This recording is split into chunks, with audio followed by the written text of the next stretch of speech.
When it comes to motorcycle cleaning, we only speak about the exterior one.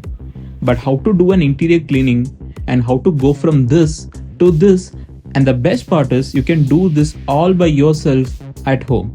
So without wasting much time, let's get started.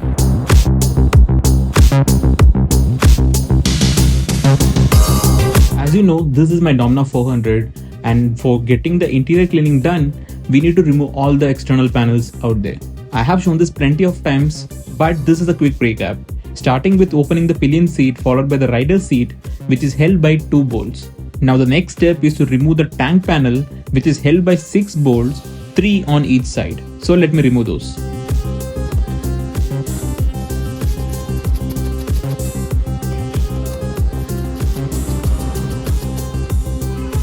Once that is done, let's slowly pry out the side panel and disconnect the cable which is connected to the secondary display. Now you can remove the tank panel out and move on to the next step. Now let's remove this plastic flap which is on the front end of the tank. Also remove this 14mm bolt which is holding the tank from the front end side. Now finally the entire tank is held by 2 more bolts on each side. Let's remove that. Once every bolts are removed, let's disconnect the fuel line, electrical connection for the fuel pump, the drain hose and also the canister hose. Once all these connections are removed, you can freely lift the tank and get access to the interior of the motorcycle.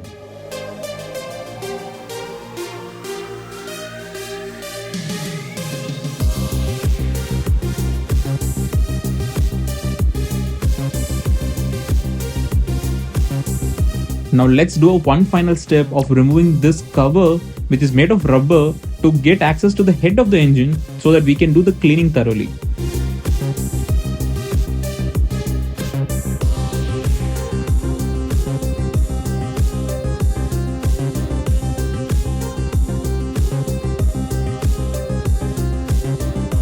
Now for interior cleaning, all that you need is a regular paintbrush. And yes, you can just use a regular brush to agitate all the dirt and grime and make your cleaning easier. I have seen people using WD-40 or other solvents onto the engine parts, which I don't recommend. Using WD-40 can actually agitate some dirt and grime, but it can also attract a lot more dirt over the long run. Now you can also use soapy water for cleaning purpose, but one thing you have to keep in mind is you have to make sure that all the electrical connections are completely dry before you turn on your ignition. And it is also recommended to disconnect the negative terminal of your battery before you go ahead and spray water onto the electrical contacts. In order to free up some space, I'm also going to remove this air box, which will give some room for cleaning even further.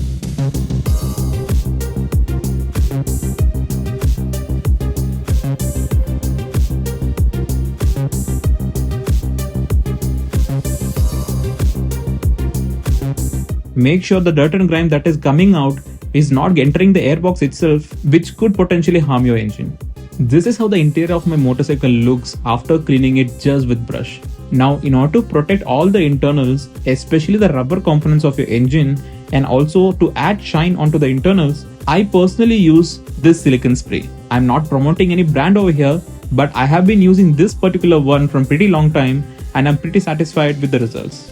Over the time, your internals of the engine, especially the rubber components, can dry out and cause cracks which might need replacement.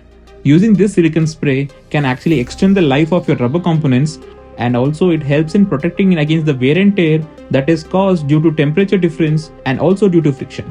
Using this is pretty simple, just spray it down and let it rest for a couple of minutes. And using a clean microfiber cloth, wipe the excess down, and that's all about it. Let me show you in action on my motorcycle. I'll repeat the process of dusting with a brush and also spraying the silicone spray and wipe cleaning with a microfiber cloth. Once everything is done, let's see the final result.